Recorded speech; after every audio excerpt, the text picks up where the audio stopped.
Fala pessoal, tudo bem com vocês? Aqui quem fala é o professor Maurício. Pessoal, o tema da aula de hoje é força magnética.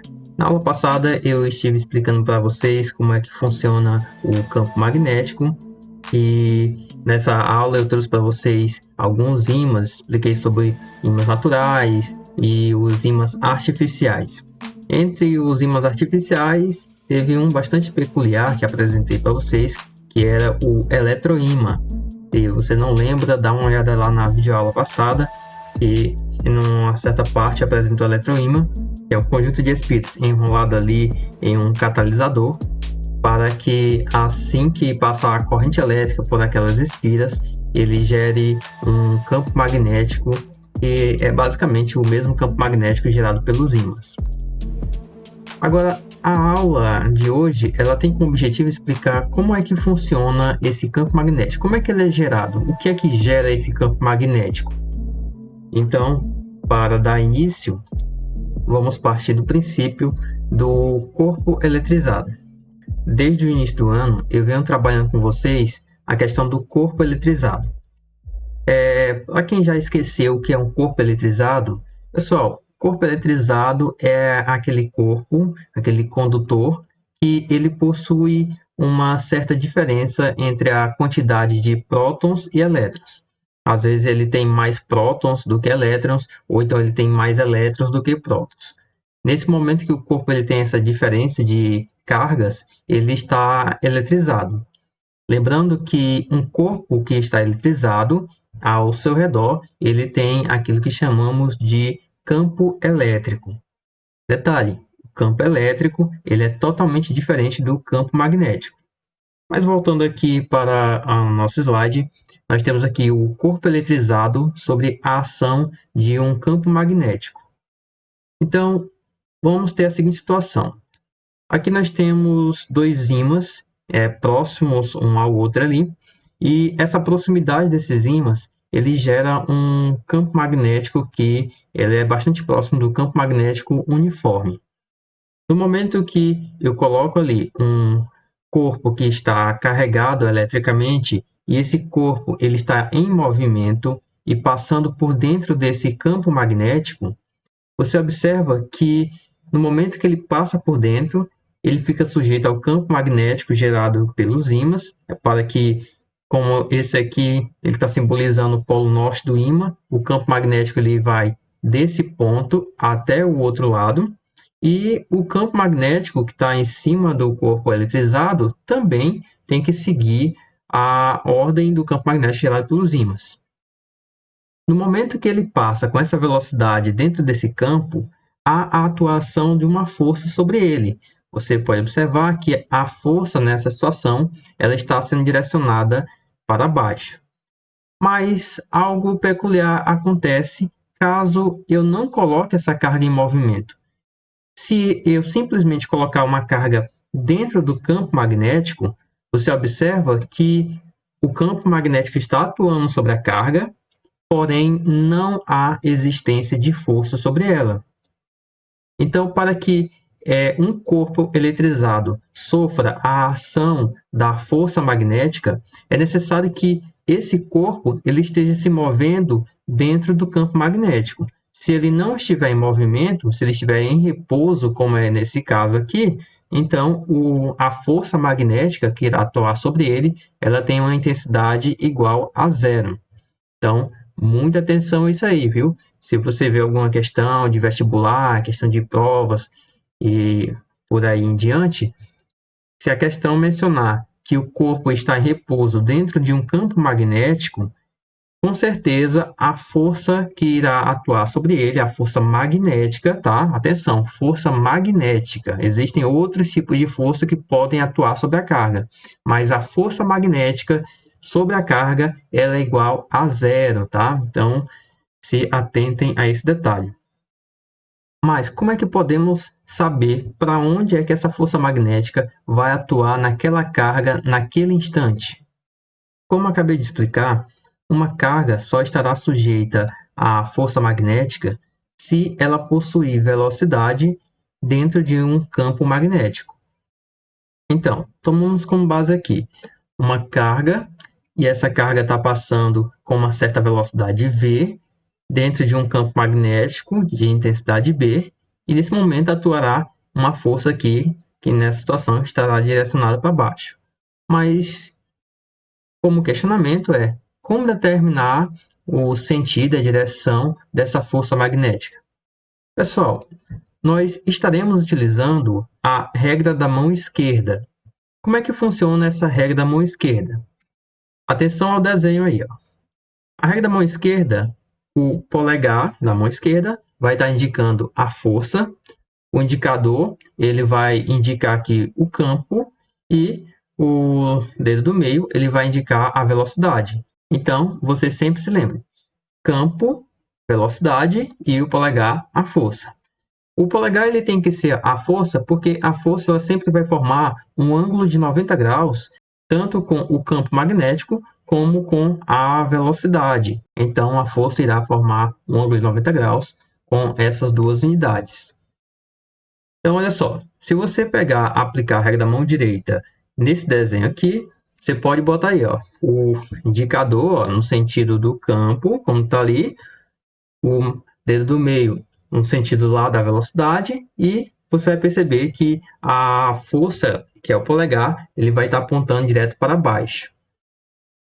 Mas, caso você ache um pouco difícil essa regra, tem uma outra regra que você pode estar utilizando, que essa aqui eu até particularmente prefiro ela, que é a regra da mão direita 2, também conhecida como regra do tapa. Essa regra é o seguinte, os 4 dedos juntos, eles vão simbolizar a direção do campo magnético, o polegar ele vai indicar o sentido da velocidade, e a palma da mão ela vai indicar que a força ela está se dirigindo, entrando, tá? Por exemplo, aqui, ó, se você for aplicar nesse desenho, o polegar ó, vai indicar a velocidade, você pode colocar o polegar no sentido da velocidade, os 4 dedos aqui ó, no sentido do campo, dessa forma, e o tapa que você vai dar vai ser para baixo. Então, aqui nós temos que a força é para baixo. E quanto à intensidade da força? A intensidade da força você pode determinar através dessa fórmula aqui, tá? A força magnética que vai atuar em um condutor eletrizado é igual a Q, esse Q é a carga que ele vai ter, multiplicado por V, V é a velocidade dele, multiplicado por B, que é o campo magnético que ele está sujeito, e multiplicado por seno de θ. Esse seno aqui, pessoal, é o seno do ângulo formado entre a velocidade e o campo magnético. Como você pode observar aqui no desenho, entre a velocidade e o campo magnético, existe ali um ângulo. Então, é esse o ângulo que nós devemos considerar para fazer o cálculo. Para saber se você compreendeu direito como é que funciona a regra da mão direita e a regra da mão esquerda, eu tenho aqui alguns exemplos. Eu peço que você em casa faça também aí, aplique a regra da mão esquerda ou a regra da mão direita para que você possa aprender, tá? Essa regra é muito importante, tá? Ela costuma cair bastante aí, principalmente em provas de Enem. Então, faça aí para que você aprenda também ela, tá? Olha, o nosso primeiro caso aqui, nós temos uma carga positiva, a velocidade está indo para a esquerda, e observa o campo aqui, ó. O campo ele é de saída, tá? Então, você vai fazer aquele mesmo esquema, tá bom? Olha, regra da mão esquerda, o indicador, sentido do campo magnético, o dedo do meio, sentido da velocidade, e o polegar, a força. Então, o que você vai fazer? Você vai pegar aqui o indicador, vai colocar no sentido do campo. Para mim, a minha tela está mostrando que o campo está saindo. Então, o campo, eu vou colocar ele apontando assim em minha direção, tá? A velocidade, ele está indo para a minha esquerda, tá? No caso também para a sua esquerda, eu vou colocar o dedo do meio apontando no sentido da velocidade. E, no caso aí, nós vamos ter o quê? Uma força direcionada para cima. Então, Nesse caso, a força ela tem que ser para cima. O segundo caso, nós temos aí carga positiva, a velocidade continua para a esquerda e dessa vez o campo magnético ele é um campo de entrada. Então aqui, ó, regra de novo da mão esquerda, você colocar aqui, ó, um indicador dizendo que o campo ele é entrada e agora esse daqui no sentido da velocidade. Para mim, a velocidade está indo para a esquerda, então eu vou colocar ele direcionado para a minha esquerda. Observa que o polegar ele está apontando para baixo, então a força magnética ela tem que ser para baixo. Nesses dois casos, você também pode aplicar a regra da mão direita, que também dá certo, tá? Ó, voltando aqui no primeiro caso. O primeiro caso, observe que o campo está saindo. 4 dedos aqui, ó, no sentido do campo. Eu vou colocar ele assim, ó, dizendo que ele está saindo. E a velocidade, como está indo para a esquerda, ó, a minha esquerda aqui, velocidade, campo saindo. E eu vou aplicar o tapa. Como a carga é positiva, ó, esse tapa tem que ser para cima. Então, aqui, ó, no primeiro caso, a força ela está indo para cima. Então, deu certo.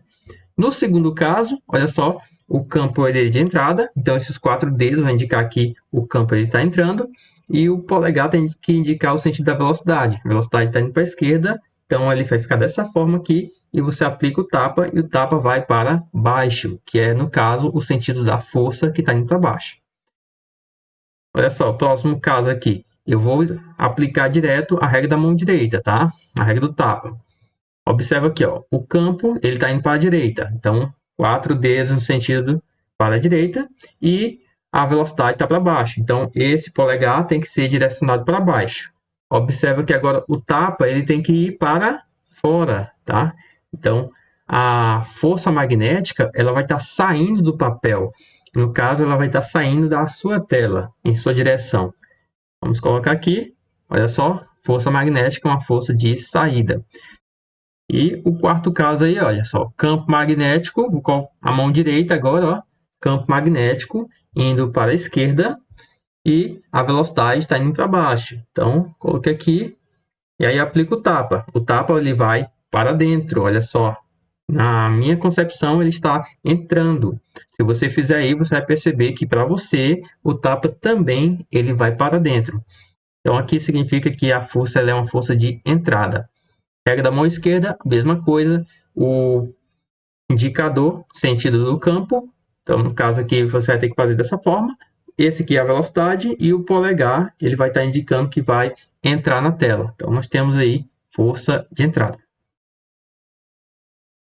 Mas é só que existem casos onde você vai trabalhar não com carga positiva, você vai trabalhar com carga negativa.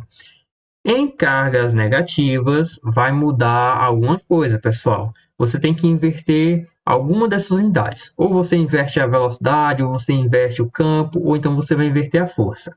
Eu recomendo que você inverta a força. Como assim? Por exemplo, aqui, ó, essa carga está negativa, a velocidade está indo para a esquerda e o campo ele é um campo de saída. Então, eu vou fazer o seguinte, com a regra da mão direita, vou colocar aqui ó, os 4 dedos, indicando que o campo ele é de saída, vou colocar aqui ó, indo em minha direção, o polegar aqui indo para a esquerda, assim como a velocidade, e aplico o tapa. Em vez do tapa ser para cima, como é o normal eu fazer, eu vou ter que aplicar o tapa contrário, com o dorso da mão, tá? Então, ele tem que ser um tapa para baixo. Nesse caso aqui, a força ela vai estar puxando a carga direto para baixo. A outra situação, olha só, o campo ele é um campo de entrada e a velocidade está indo para a esquerda. Você pode fazer aí, ó, na sua casa. Coloca aí, o campo ele vai entrar na tela e a velocidade está indo para a esquerda e o tapa não pode ser para baixo. A carga ela é negativa, então você tem que pegar, dar o tapa com essa parte da mão, então o tapa é para cima. Então, observe que a força ela está puxando para cima. Se for com a mão esquerda, a mesma coisa, pessoal. Olha só, a mão esquerda aqui, o campo, que é o indicador aqui, está entrando. Agora, esse daqui, que é o dedo meio, ele tem que ir para o sentido da velocidade. Então, olha que ficou aqui, ó. Você observa que a força está apontando para baixo. mas a carga é negativa, então tem que ser o contrário. Em vez da força ir para baixo, ela vai para cima. Então, tá aí, feito com a regra da mão esquerda. Mais um caso aí, ó. Regra da mão esquerda primeiro. O campo está indo para a direita e a velocidade está indo para baixo. Ó, o campo está indo para a direita e a velocidade está indo para baixo. O polegar está apontando para mim. Mas como a carga é negativa, então vai ser o contrário. Em vez da força sair, a força ela vai ter que entrar. Então, aqui nesse caso, é uma força de entrada. Regra da mão direita nela, ó, 4 dedos no sentido lá do campo, você vai colocar no sentido da direita, a velocidade ela vai para baixo. Agora, em vez de você dar o tapa para cá, você vai dar o tapa contrário, indicando que ele vai entrar na tela. E o último caso aí, a regra da mão direita primeiro, eu vou começar com ela. O campo ele está indo para a esquerda, colocar aqui, ó, os 4 dedos no sentido da esquerda, e a velocidade é de saída, então a velocidade ela está vindo em minha direção. No momento de aplicar o tapa, se fosse positiva, para baixo. Mas como é a carga negativa, o tapa tem que ser para cima. Então aqui a força ela puxa para cima. Pela regra da mão esquerda, colocar aqui, ó, o campo tem que ir para lá e agora a velocidade ela tem que estar saindo. Então, para mim aqui eu vou ter que dar uma de malabarista, ficar mais ou menos assim. Nossa senhora, essa aqui é ruim. E aí, em vez da força ir para baixo, ela vai para cima e aí nós temos o sentido da força, tá? Como eu dei duas opções para vocês, vai ter momentos que aplicar a regra da mão esquerda não é tão viável como no último caso aqui, e vai ter momentos que a regra da mão direita não será tão viável. Então, é sempre bom conhecer os dois casos para que você possa estar aplicando da melhor forma possível, tá? Então, fica aí ao seu critério. Então, vamos agora ao corpo eletrizado sob a ação de um campo magnético uniforme. Pessoal, o primeiro caso aqui da ação do campo magnético uniforme sobre o corpo é o seguinte. Nós temos aqui duas cargas, temos essa carga aqui, ó, positiva, e ela está se dirigindo para a direita com a velocidade v. No segundo caso, nós temos também uma carga positiva, e ela está se dirigindo agora para a esquerda com a velocidade v. Essas 4 linhas aqui, ó, elas simbolizam o campo magnético. Então, tem um campo magnético que está indo da esquerda para a direita e as cargas elas estão se movimentando paralelo à linha de campo. Agora a questão é saber quanto equivale a força magnética nessa situação. Pessoal, como nós sabemos, para você calcular a força magnética, ela tem que ser igual à carga, ou seja, o módulo da carga. Se a carga estiver negativa ou positiva, tanto faz o sinal dela, você vai sempre colocar ela positiva, multiplicado pela velocidade, multiplicado pelo campo magnético e multiplicado pelo seno do ângulo formado entre a velocidade e o campo magnético. Você pode observar que nesse caso aqui, olha só, no primeiro caso que nós temos, a velocidade e o campo magnético, eles têm a mesma direção e o mesmo sentido. Então, nesse primeiro caso, significa que o ângulo em questão, vou colocar aqui em outra cor, esse ângulo θ, ele é igual a 0 graus. E no segundo caso, você observa que o campo ele vai para um lado e a velocidade vai para o outro.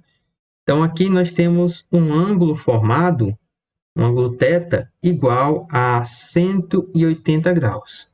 O que significa isso? Significa que o seno do ângulo de 0 graus é igual ao seno do ângulo de 180. E seno de 0 e seno de 180, eles valem 0. Se eu pegar esse 0 e colocar aqui dentro, olha só como é que fica a nossa conta. A força magnética é igual a carga multiplicado pela velocidade vezes o campo vezes seno de 180 ou seno de 0. Vai ser tudo 0. E 0 multiplicado por qualquer outro número, o resultado disso tudo vai ser igual a 0. O que é que concluímos com isso? Acabamos de concluir que se a carga estivesse movimentando com a mesma direção do campo magnético, a força que vai atuar sobre ela, a força magnética, ela é igual a zero. Então, toda vez que a velocidade for paralela ao campo magnético, a força magnética é igual a zero. Então, memorize isso aí, pessoal. O próximo caso que nós temos aqui é quando uma carga ela acaba se movimentando de maneira perpendicular ao campo magnético. O que é isso? Quem não lembra aí o que é perpendicular, é isso aqui, ó. Vamos supor que o campo magnético ele está indo para lá, ó, está subindo, por exemplo, e a velocidade está vindo para cá, ó. Então, essa aqui vai ser a velocidade. O ângulo formado entre o campo magnético e a velocidade é um ângulo de 90 graus. Então, isso aqui é um movimento perpendicular, um movimento que forma um ângulo de 90 graus. Nessa situação aqui, você tem que a carga ela tem uma velocidade que está direcionada para cima. E enquanto o campo magnético ele é um campo que ele é de saída. Observa aqui bem que tem um B do campo e a simbologia, ó, essas bolinhas com pontinho, todas elas estão indicando as linhas de campo que são todas linhas de saída. Então, o campo está saindo aí da sua tela em sua direção. Então, a velocidade subindo e o campo saindo da tela, o ângulo entre eles é um ângulo de 90 graus. Então, qual é a consequência disso? Olha só, aplicando a regra da mão direita, vou usar a regra da mão direita aqui de agora em diante, tá bom? Aplicando a regra da mão direita, você tem polegar para cima, que é a velocidade, e o campo ele é de saída.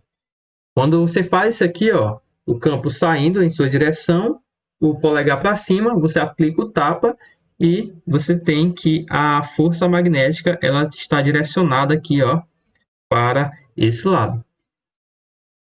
A consequência disso é que a força magnética ela vai direcionar a velocidade, ela vai alterar a sua direção e o seu sentido.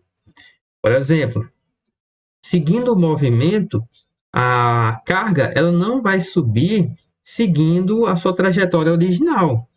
Ela vai acabar curvando. Por quê? Porque vai existir uma força resultante aí, que está atuando entre a velocidade e a força magnética.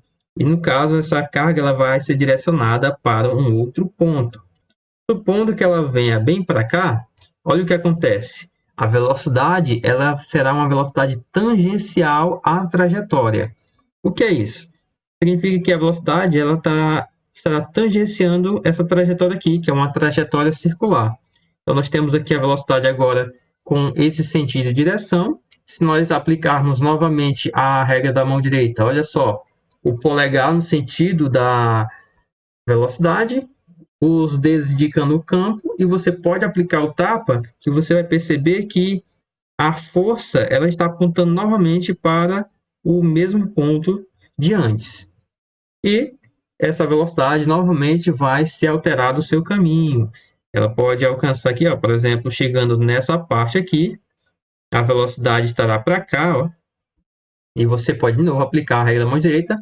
O polegar agora vai estar um pouco inclinado para baixo, os dedos saindo, né, indicando o sentido de saída do campo, e você aplica a regra da mão direita, dando um tapa, e no caso nós temos a força apontando para cá. Então aqui vai ser a força magnética. Com isso você pode perceber que quando a velocidade ela forma um ângulo de 90 graus com o campo magnético, a carga ela vai entrar num loop. O que é isso? Ela vai entrar num movimento circular perpétuo, ela vai ficar girando ali sem parar. Então, o que nós temos aqui é a execução de um movimento circular por causa que a carga ela acabou entrando sob o ângulo de 90 graus com o campo magnético. Pessoal, como a atuação de uma força magnética que puxa essa carga direto para o centro, com certeza vai existir uma força contrária para equilibrar o sistema. Essa força contrária é a força centrífuga. Olha só, quem lembra aí de força centrífuga, tá? Assunto lá de primeiro ano. Então, nessa situação, a força centrífuga ela tem que ser igual à força magnética. E como é que calcula a força centrífuga? A força centrífuga, ela leva em consideração a massa do objeto e a velocidade com que ele se encontra elevado ao quadrado, dividido pelo raio. O raio que estamos falando é a distância da carga até o centro de sua trajetória. Isso aqui tem que ser igual à força magnética. E como já aprendemos, força magnética é a carga multiplicado pela velocidade, multiplicado pelo campo e multiplicado pelo seno do ângulo θ. Lembrando que o ângulo em questão aqui, ele é um ângulo de 90 graus, então seno de 90, como já sabemos, é igual a 1. Vou colocar até aqui no canto, ó, seno de 90 graus é igual a 1. Então, vamos fazer o seguinte. O nosso objetivo aqui é encontrar o raio da trajetória dessa carga. Então, o que nós vamos fazer é isolar o raio nessa equação. Olha só o que eu vou fazer, pessoal. Eu vou pegar esse raio e vou passar para o outro lado. E toda essa expressão que está desse lado direito, eu vou passar para o lado esquerdo, dividindo. Então, fica assim, massa vezes a velocidade ao quadrado, dividido por carga vezes velocidade vezes o campo. Isso aqui é igual ao raio. Você observa que nós temos agora a velocidade aqui em cima, ela está ao quadrado, e nós temos a velocidade embaixo. O que eu posso fazer para simplificar essa situação é cancelar um dos v's que tem em cima. Por quê? Para ser v ao quadrado, ele tem que ser igual a v vezes v. Então, é como se eu estivesse cancelando um v em cima e um v embaixo. Então, vamos cancelar aqui o expoente 2 e o v embaixo.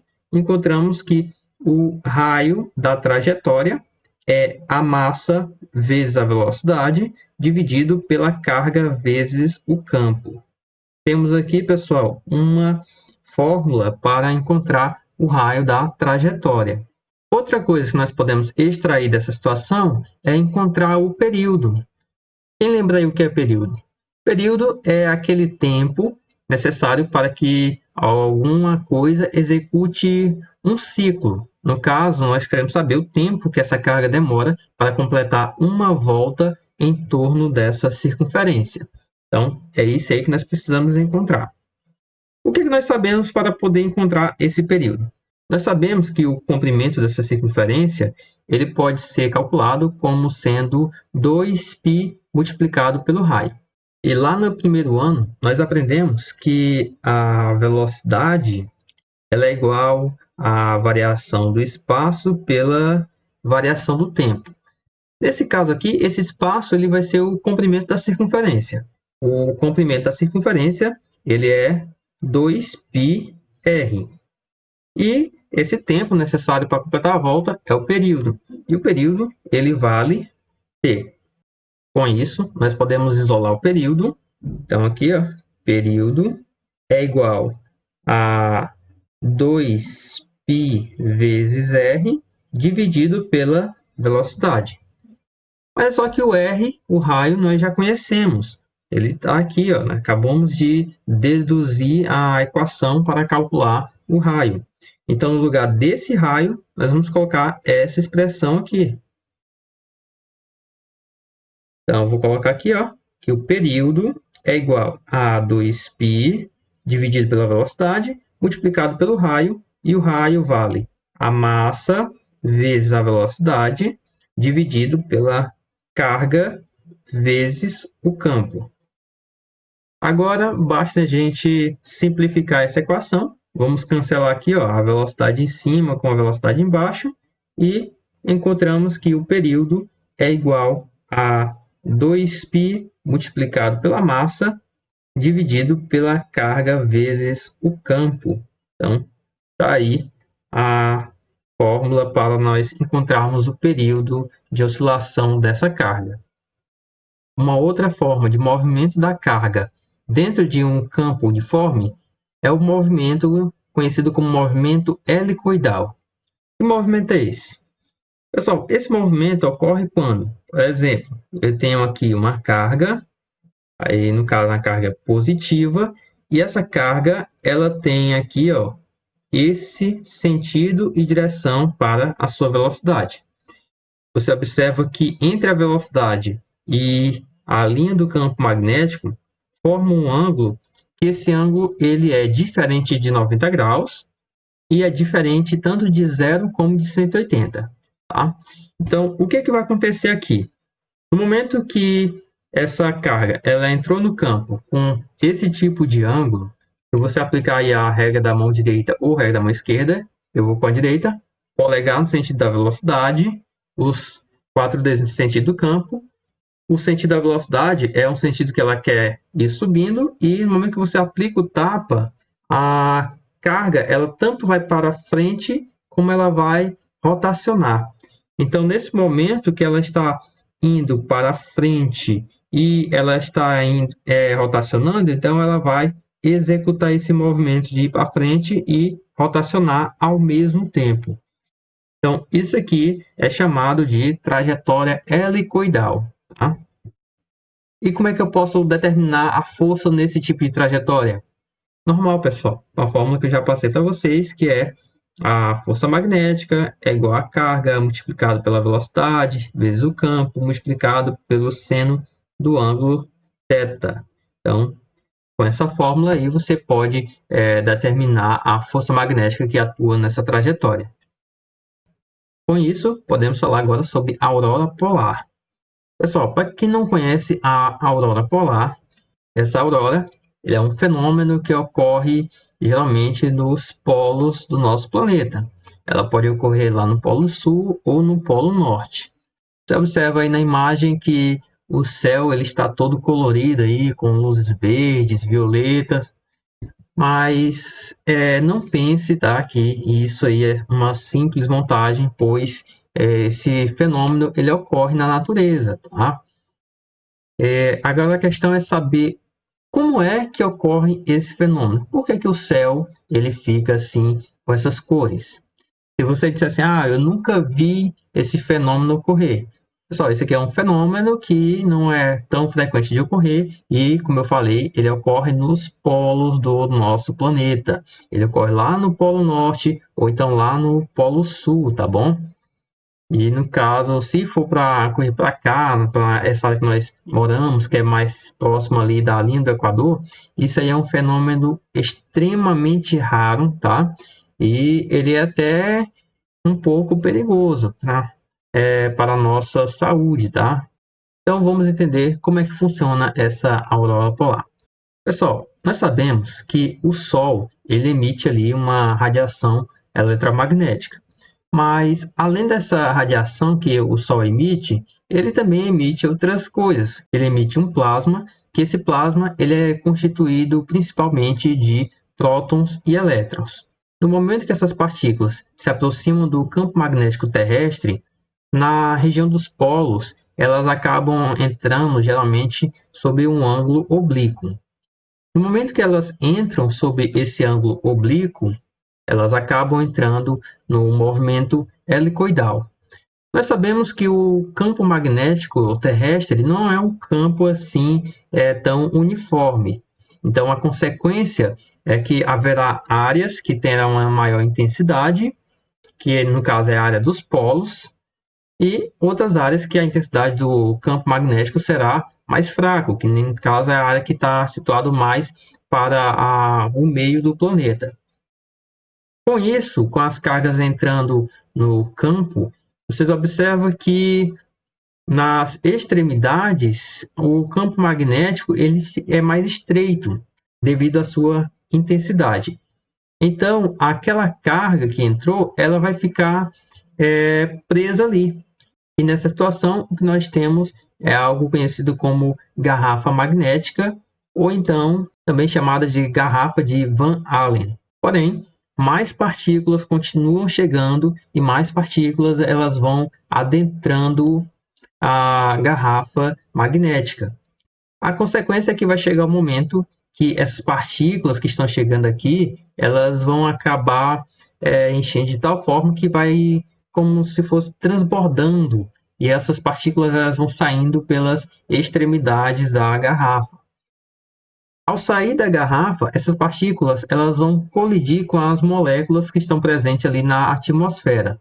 Essa colisão, ela gera um estado de excitação na partícula, ou seja, ela vai ocasionar liberação de energia, e essa energia nós acabamos interpretando como sendo energia luminosa.